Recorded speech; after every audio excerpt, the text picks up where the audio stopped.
ಕಷ್ಟದಿಂದ ಬೆಳೆದಿರುವಂತ ವ್ಯಕ್ತಿ, ಮಾಮೂಲಿ ಡ್ರೈವರ್ ಆಗಿದ್ದವರು. ಇವತ್ತು ನಮ್ಮ ಸನ್ಮಾನ್ಯ ದೇವೇಗೌಡರು ಸಾಹೇಬ್ರು ಅವನ್ ಕೈ ಹಿಡಿದ ಹೋಗ್ತಿದೆ. ಇವತ್ತು ನೀನ್ ಯಾವ ಲೆಕ್ಕಕ್ಕೂ ಇದ್ದಿರ್ಲಿಲ್ಲ, ನಿನ್ನ ಯೋಗ್ಯತೆ ಏನಿರಲಿಲ್ಲ. ಯಾವ ದೇವೇಗೌಡರು ನಿನ್ನೆಲ್ಲ ಕೈ ಹಿಡಿದು MLA ಮಾಡಿ ಮಂತ್ರಿ ಮಾಡಿದ್ರು.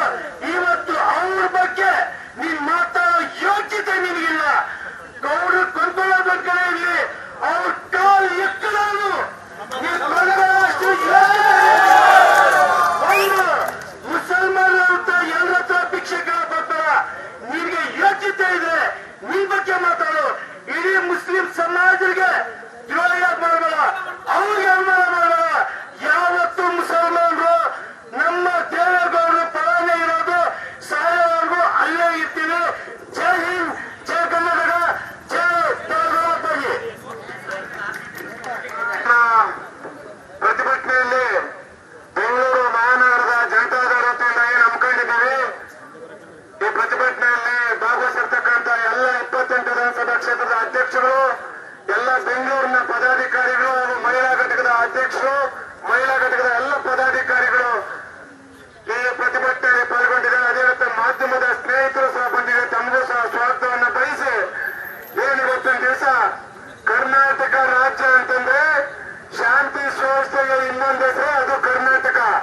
ಆದ್ರೆ ಇವತ್ತು ತಮ್ಗೆಲ್ಲರಿಗೂ ಸಹ ಗೊತ್ತಿರ್ತಕ್ಕಂಥ ವಿಚಾರ ಏನಪ್ಪಾ ಅಂತಂದ್ರೆ, ಈ ಒಬ್ಬ ಜಮೀರ್ ಯಾರು ಅಂತ ಹೇಳಿ ಯಾರಿಗೂ ಸಹ ಗೊತ್ತಿರಲಿಲ್ಲ. ಈ ರಾಜ್ಯದಲ್ಲಿ ಯಾವುದೋ ಒಂದು ಬಸ್ ಅನ್ನು ಓಡಿಸಿಕೊಂಡು ಟ್ರಾವೆಲ್ಸ್ ಮಾಡ್ತಾ ಇರ್ತಕ್ಕಂಥ ಒಬ್ಬ ವ್ಯಕ್ತಿನ ಇವತ್ತು JDS ಪಕ್ಷದ ವರಿಷ್ಠ ಆಗಿರ್ತಕ್ಕಂಥ ಪೂಜ್ಯ ದೇವೇಗೌಡರು ಸಾಹೇಬರು, ನಮ್ಮ ಪಕ್ಷದ ರಾಜ್ಯ ಘಟಕದ ಅಧ್ಯಕ್ಷರು, ಇವತ್ತು ಕೇಂದ್ರದಲ್ಲಿ ಉಕ್ಕು ಮತ್ತು ಬೃಹತ್ ಕೈಗಾರಿಕಾ ಸಚಿವರಾಗಿರ್ತಕ್ಕಂಥ ಕುಮಾರಣ್ಣವರು, ಆವತ್ತು ಅವರು ಬಹಳ ಬಾರಿ ಹೇಳಿದ್ದಾರೆ. ಇದನ್ನ ಕುಮಾರಣ್ಣವರು ಹೇಳಿರೋದಲ್ಲ, ಸಮೀರ್ ಅವರೇ ಬಹಳ ಬಾರಿ ಹೇಳಿದ್ದಾರೆ.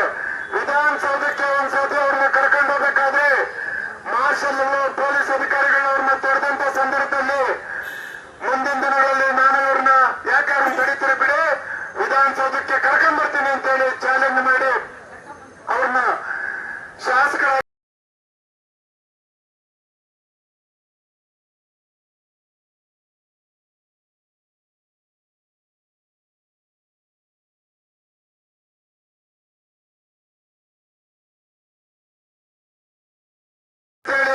ನಂಬ್ಕೊಂಡಿರ್ತಕ್ಕಂಥ ಒಬ್ಬ ವ್ಯಕ್ತಿ ಬಗ್ಗೆ ಈ ರಾಜ್ಯದಲ್ಲಿ 2 ಬಾರಿ ಮುಖ್ಯಮಂತ್ರಿಗಳಾಗಿ ಯಾರಾದ್ರೂ ತಾಯಿ ಹೃದಯ ಇಟ್ಕೊಂಡು ಕೆಲಸ ಮಾಡಿರ್ತಕ್ಕಂಥ ಯಾರಾದ್ರೂ ಒಬ್ಬ ಕರುಣಾಮಯ ಇದ್ರೆ ಅದು ಸನ್ಮಾನ್ಯ ಕುಮಾರಣ್ಣವರು. ಅಂತ ಕುಮಾರಣ್ಣವ್ರ ಬಗ್ಗೆ ಇವತ್ತು ಒಬ್ಬ ರಾಜ್ಯ ಸರ್ಕಾರದ ಮಂತ್ರಿಯಾಗಿ ಜನಾಂಗೀಯ ನಿಂದನೆ ಮಾಡಿರ್ತಕ್ಕಂಥ ಅತ್ಯಂತ ಕಠಿಣವಾಗಿ ನಾವು ಪಕ್ಷದ ವತಿಯಿಂದ ಖಂಡಿಸ್ತಾ ಇದ್ದೀವಿ. ಜಮೀರ್ ಅವರೇ, ಇವತ್ತು ನೀವು ಒಬ್ಬ ರಾಜ್ಯ ಸರ್ಕಾರದ ಮಂತ್ರಿಯಾಗಿ ಇವತ್ತು ಇಡೀ ರಾಜ್ಯದಲ್ಲಿ 3 ಕ್ಷೇತ್ರದಲ್ಲಿ ಉಪಚುನಾವಣೆ ನಡೆಯುವಂತ ಸಂದರ್ಭದಲ್ಲಿ ಇಡೀ ರಾಜ್ಯದ ಒಂದು ಸಮುದಾಯದ ಒಬ್ಬ ನಾಯಕನಾಗಲ್ಲ, ಇಡೀ ರಾಜ್ಯದ 6.5 ಕೋಟಿ ಕನ್ನಡಿಗರಿಗೆ ಮಾಡಿರ್ತಕ್ಕಂಥ ದ್ರೋಹ ಜಮೀರ್ ಅವರು. ಅವರು ಅರ್ಥ ಮಾಡ್ಕೊಳ್ಬೇಕು.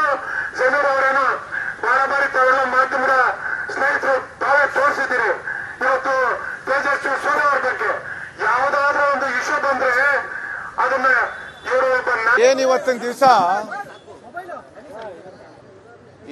ದಿವಸ ಈ ಪ್ರತಿಭಟನೆಯನ್ನು ಹಮ್ಮಿಕೊಂಡಿರ್ತಕ್ಕಂಥ ಉದ್ದೇಶ ತಮಗೆಲ್ಲ ಗೊತ್ತಿರ್ತಕ್ಕಂಥದ್ದು. ಏನಿವತ್ತು ಜಮೀರ್ ಅಹಮದ್ ಖಾನ್ ಅವರು, ನಮ್ಮ ಪಕ್ಷದ ನಾಯಕರು, ಕೇಂದ್ರದ ಉಕ್ಕು ಮತ್ತು ಬೃಹತ್ ಕೈಗಾರಿಕೆ ಸಚಿವರಾಗಿರ್ತಕ್ಕಂಥ ಕುಮಾರಣ್ಣವ್ರ ಬಗ್ಗೆ ಏನು ಚನ್ನಪಟ್ಟಣ ವಿಧಾನಸಭಾ ಕ್ಷೇತ್ರದ ಉಪಚುನಾವಣೆ ನಡೀತಾ ಇದೆ ಅಂತ ಒಂದು ಸಂದರ್ಭದಲ್ಲಿ ಅವರೇನಲ್ಲಿ ಪ್ರಚಾರಕ್ಕೆ ಬಂದಂತ ಸಂದರ್ಭದಲ್ಲಿ ಅವರು ಈಗಾಗಲೇ ರಾಜ್ಯ ಸರ್ಕಾರದ ಒಬ್ಬ ಮಂತ್ರಿ ಜನಾಂಗೀಯ ನಿಂದನೆ ಮಾಡಿರ್ತಕ್ಕಂಥದ್ದು ಎಲ್ಲರಿಗೂ ಸಹ ಗೊತ್ತಿರ್ತಕ್ಕಂಥ ವಿಚಾರ. ಈಗಾಗಲೇ ಜಮೀರ್ ಅವರು ಏನ್ ನಿನ್ನೆ ಪ್ರಥಮ ಬಾರಿಗೆ ಈ ರೀತಿ ಮಾತನಾಡಿರ್ತಕ್ಕಂಥದ್ದಲ್ಲ, ಹಲವಾರು ಬಾರಿ ಈ ರಾಜ್ಯದ ಹಲವಾರು ನಾಯಕರುಗಳ ಬಗ್ಗೆ, ಈ ರಾಜ್ಯದಲ್ಲಿ ಮುಖ್ಯಮಂತ್ರಿಗಳಾಗಿ ಕೆಲಸ ಮಾಡಿರ್ತಕ್ಕಂಥವ್ರ ಬಗ್ಗೆ ಬಹಳಷ್ಟು ಹಗುರವಾಗಿ ಮಾತನಾಡಿರ್ತಕ್ಕಂಥದ್ದು ತಮಗೆಲ್ಲ ಗೊತ್ತಿದೆ. ಆದರೆ ಇವತ್ತು ಜಮೀರ್ ಅವ್ರಿಗೆ ನಾನು ಒಂದು ಮಾತನ್ನು ಹೇಳ್ತೀನಿ. ಜಮೀರ್ ಅವರೇನು ಇಡೀ ಅಲ್ಪಸಂಖ್ಯಾತ ಸಮುದಾಯದ ಸರ್ವೋಚ್ಚ ನಾಯಕರೇನಲ್ಲ. ಇವತ್ತು ನಾನು ಈಗಾಗಲೇ ಹೇಳ್ತಾ ಇದ್ದೆ, ಇವತ್ತು ಸೋಷಿಯಲ್ ಮೀಡಿಯಾದಲ್ಲಿ ನೋಡಿ ಎಲ್ಲ ಅಲ್ಪಸಂಖ್ಯಾತ ಯುವಕರು ಸೋಷಿಯಲ್ ಮೀಡಿಯಾದಲ್ಲಿ ಇವತ್ತು ಅವ್ರನ್ನ ಮತ್ತೆ ಅವ್ರ ಮನೆಯವ್ರ ಬಗ್ಗೆ ಅವ್ರ ಮಗನ ಬಗ್ಗೆ ಯಾವ ರೀತಿ ಕೆಟ್ಟ ಕಾಮೆಂಟ್ ಮಾಡಿದ್ದಾರೆ ಅಂತೇಳಿ ಈಗ ತಾನೇ ಸೋಷಿಯಲ್ ಮೀಡಿಯಾದಲ್ಲಿ ತೋರಿಸ್ತಾ ಇದ್ರು. ಆದ್ರೆ ಜಮೀರ್ ಅವರೇ, ನೀವೇನು ಹಿಂದೆ ವಿಧಾನಸೌಧಕ್ಕೆ ನಿಮ್ಮನ್ನ ಕುಮಾರಣ್ಣವ್ರ ಜೊತೆ ಹೋದಂತ ಒಂದು ಸಂದರ್ಭದಲ್ಲಿ ಮಾರ್ಷಲ್ ನಿಮ್ಮನ್ನ ತಡಿತಾರೆ. ಆವತ್ತು ಕುಮಾರಣ್ಣವರು ಚಾಲೆಂಜ್ ಮಾಡಿ ಬರಂತ ವಿಧಾನಸಭೆ ಚುನಾವಣೆಯಲ್ಲಿ ಅವ್ರನ್ನ ವಿಧಾನಸಭೆಗೆ ಆರಿಸಿ ಕರ್ಕೊಂಡ್ ಬರ್ತೀನಿ ಅಂತ ಹೇಳಿ ಚಾಲೆಂಜ್ ಮಾಡಿ ಕರ್ಕೊಂಡ್ ಬಂದಿರತಕ್ಕಂಥದ್ದು. ಅದಾದ್ಮೇಲೆ ಇದೇ ಪೂಜ್ಯ ದೇವೇಗೌಡರು ಸಾಹೇಬರು ದರಿದ್ರ ನಾರಾಯಣ ರ್ಯಾಲಿ ಅಂತೇಳಿ ಮಾಡಿ ಅವ್ರನ್ನ ಯಾವ ರೀತಿ ಮನೆ ಮನೆಗೂ ಹೋಗಿ ನಾನು ನಿಮ್ಮ ದೇವೇಗೌಡಾಜಿ ಬಂದಿದ್ದೀನಿ, ನನಗೆ ಒಂದು ಮತ ಭಿಕ್ಷೆ ಕೊಡಿ ಅಂತೇಳಿ ಪ್ರತಿಯೊಂದು ಮನೆಗೂ ಹೋಗಿ ದರಿದ್ರ ನಾರಾಯಣ ರ್ಯಾಲಿ ಮಾಡಿ ಇವ್ರನ್ನ ಚುನಾಯಿತರಾಗಿ ಆರಿಸಿ ಕರ್ಕೊಂಡ್ ಬಂದಿರತಕ್ಕಂಥದ್ದು ಇದೇ ಪೂಜ್ಯ ದೇವೇಗೌಡರು ಸಾಹೇಬರು ಕುಮಾರಣ್ಣವರು. ಅಂತ ನಾಯಕರುಗಳ ಬಗ್ಗೆ ಇವತ್ತು ನೀನು ಮಾತನಾಡ್ತೀಯ, ದೇವೇಗೌಡರು ಕುಟುಂಬನ ಖರೀದಿ ಮಾಡ್ತೀನಿ ಅಂತೇಳಿ. ರೀ ಜಮೀರ್, ನಿನ್ನಂತ ಎಷ್ಟೋ ಜನ ದೇವೇಗೌಡರು ಕುಟುಂಬದವ್ರ ಬಗ್ಗೆ ಮಾತನಾಡಿ ಇತ್ತೀಚೆಗೆ ಏನಪ್ಪಾ ಆಗಿದೆ ಫ್ಯಾಷನ್ ಅಂತಂದ್ರೆ, ಯಾರಾದ್ರೂ ಒಬ್ರು ಈ ರಾಜ್ಯದಲ್ಲಿ ಏನಾದ್ರೂ ಒಂದು ಮಾತು ಅಂತ ಬಂದಂತ ಸಂದರ್ಭದಲ್ಲಿ ಪೂಜ್ಯ ದೇವೇಗೌಡರು ಸಾಹೇಬ್ರ ಬಗ್ಗೆ ಇರ್ಬೋದು, ಕುಮಾರಣ್ಣವ್ರ ಬಗ್ಗೆ ಇರ್ಬೋದು, ಹಗುರವಾಗಿ ಮಾತನಾಡಿದ್ರೆ ನಾವೇನೋ ಈ ರಾಜ್ಯದಲ್ಲಿ ಬಹಳ ಗೌರವ ಸಿಗುತ್ತೆ ಅಂತ ತಿಳ್ಕೊಂಡಿದ್ದೀರಿ. ನಾನು ಹೇಳ್ತಾ ಇದ್ದೇನೆ, ಇವತ್ತು ಸೋಷಿಯಲ್ ಮೀಡಿಯಾದಲ್ಲಿ ನೋಡಿ ನಿಮ್ ಬಗ್ಗೆ ಯಾವ ರೀತಿ ಕ್ಯಾಕರಿಸಿ ಉಗಿತಾ ಇದ್ದಾರೆ ಅಂತ ಹೇಳ್ಬಿಟ್ಟು. ಈ ರೀತಿ ಪದೇ ಪದೇ ಯಾವ್ದಾದ್ರೂ ಒಂದು ನಿಮ್ಮದೇ ಸಮುದಾಯದ ಯುವಕರನ್ನ ದಾರಿ ತಪ್ಪಿಸಂತ ಕೆಲಸವನ್ನ ಮಾಡ್ತಾ ಇದ್ರೆ ಅದು ಜಮೀರ್ ಅಹಮದ್ ಅವರು. ನಿನ್ನೆ ಏನ್ ಮಾತನಾಡಿದ್ದಾರೆ